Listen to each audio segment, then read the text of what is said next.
carrying this down.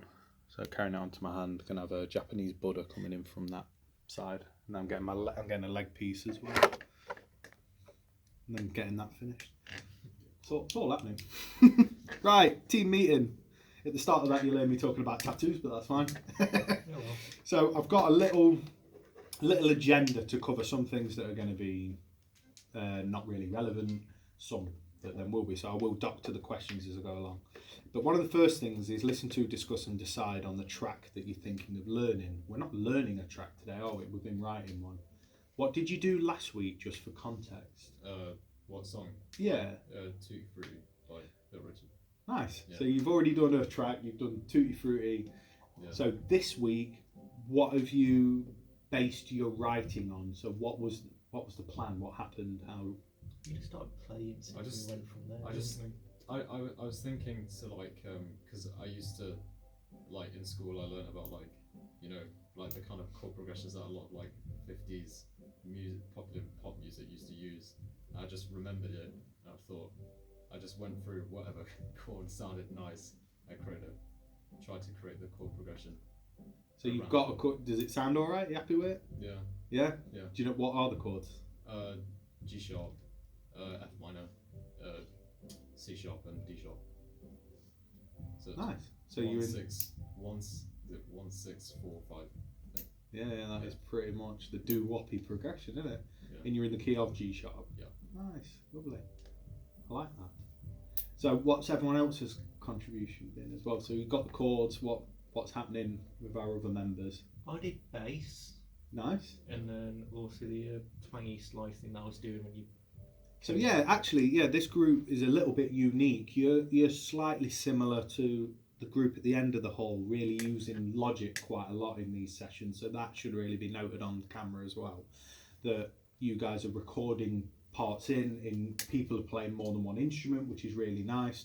So you're almost using this rehearsal a little bit like your demo skills session, having elements that are playing back from Logic, and then are you playing over are you getting everything recorded, or are you playing some bits off and then playing as a group? I don't know. I think we're just sort of trying to get things in and go from there. Yeah. So I think that's a good idea because you can hear them back then and really critique them. But I think something that could be quite nice is you're getting drums obviously coming from Logic, which is cool, and you're laying your parts in. I think the dream will then be, over time, you start to mute different parts out and play them then live as a band. So we can hear and see how you all interact together as well. But what you're doing here is really good to be able to hear it back and go, oh, actually that don't work. Whereas if you're in a room and you're all playing full pelt, you'll be playing your parts and maybe not listening to everyone as much. So it's quite an interesting way of doing it. Cool. So you two, so we've got keys. Have you got keys down? Got keys parts? Yeah. Are you making any additions or changes to what's come from Guitar World, or are you listening to it, figuring it out? How are you interacting with stringed people? I'm just playing an octave at the bottom and then just inputting the right hand. And it sounds alright. You're happy It with it? sounds alright. What about you? I'm just feeling it out, so feeling that process, and as soon as I found out how to actually contribute, I'll be able to flow on from there, and then I'll be able to. Have you got some lyric ideas already? Not yet. I need to figure out how I'm fluent, like how I'm gonna be presenting myself on the thing and make it sound nice. Yeah, I definitely wouldn't worry about aiming for perfection. It can be quite a vulnerable thing in a space like this, especially if you're trying something maybe you're not used to. But this is the place to do it. This isn't a performance. You're not going to be critiqued or judged. So grab a mic, a few lyric ideas and start chucking some stuff out. And if you go, this don't sound right, you can isolate and figure out the bits that don't. Same with any of you. Remember that you're not critiquing yourself, you're critiquing the thing that you're putting forward. So you are, in theory, a set of vocal cords and words, and they're what you're critiquing. So you're critiquing pitch and you're critiquing rhythm. So you're not going, I've done a rubbish job. You're going, that word doesn't fit there, or this particular phrase isn't right. Same with the guitar part. If you fluff it, you're not a bad guitarist. The part was bad at the end of the day, and you figure out what will make the part less bad or even good. And I think getting used to coming in rooms like this, we get it loads, especially with vocalists, usually singers, not wanting to go for that big high note or really put themselves forward because they go, well, what if it isn't right? But this is the place that it's fine for it not to be right. This is where you really get used to it, and it'll prepare you for when you are on stage and you are at one of our showcase gigs. Is there any other resources and instruments or things that you're going to need? You guys are already quite nicely resourced, as in you're using multiple instruments. Do you think we're going to need to add anything else to this group moving forwards? I don't think so really, because what we've got you do keys and drums, got 2 guitars, when Tobias is actually here, we've got bass, Yeah, I forgot that And Tobias in here. singing and more rap sort of vocals. So you are quite Pretty full. decent set. Yeah, and are you? So I think there's a couple of ways, and this is going to be sort of down to yourself because you play drums as well, don't you? Are you more confident on the keys than you are on the drums? Yeah, keyboard's my main instrument. So Okay, so I think one of the better things to do would be probably utilising Logic or other drummers and making sure you feel more confident. Because what I was going to say is you could quite easily record the keys parts into Logic and play drums, but then I wouldn't want you to feel uneasy. But that is an option that when you're thinking moving forward, you could go, well, it's only a few chords, let me whack the MIDI notes in Logic, you play it in, we'll link that through to Logic, the chords then cycle round and you play drums. And if you think in terms of you, your grades and your contribution, you would then instantly be jumping ahead of some other people because your contribution is 2 huge parts of the song. Something to bear in mind, to think about. But it is same as like playing guitar and bass, that's double the contribution, isn't it? Not everyone can do that.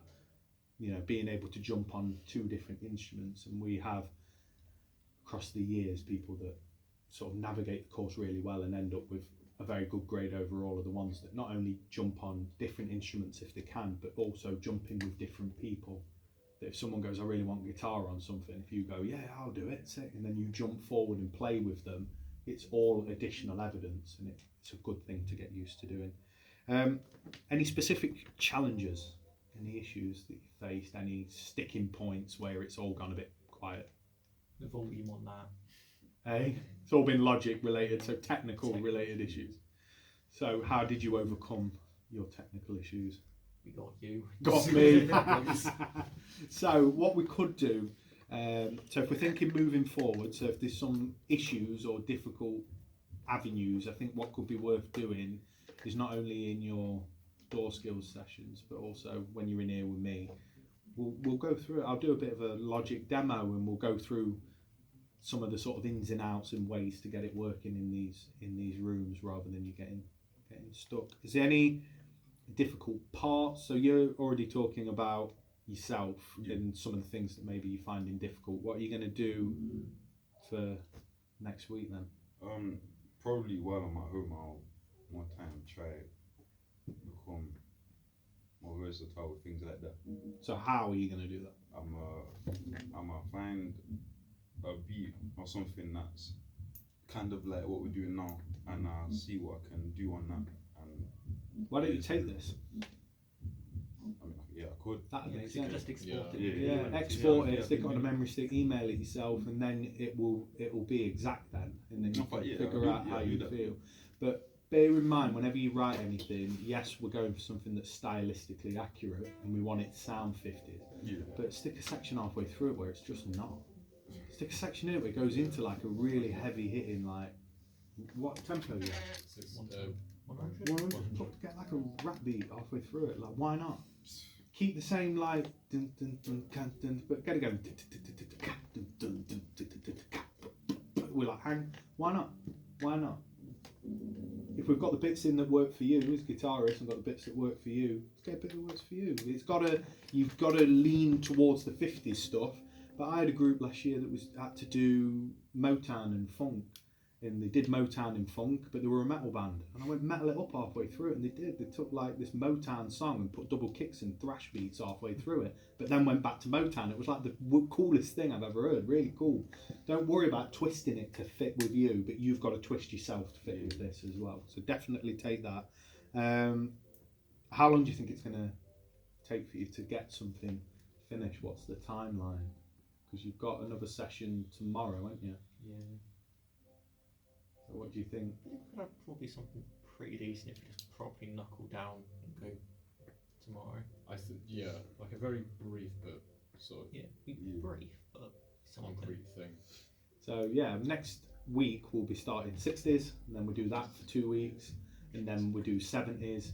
Bear in mind 50s is the hardest because it's the furthest away from where we are today. And once we get to like 70s and 80s, that's where a lot of the music that we hear today is still heavily influenced by that, and it opens up all the genres as well. But bear in mind there's time at the end of the project where you go back and you revisit stuff. You'll get to the end and you'll be doing 90s and you'll be like, this sounds sick. Then you'll listen back to your 50s and go, why was that so crap?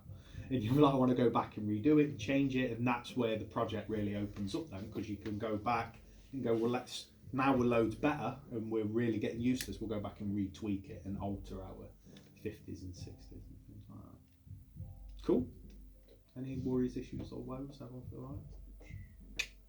Look at that look.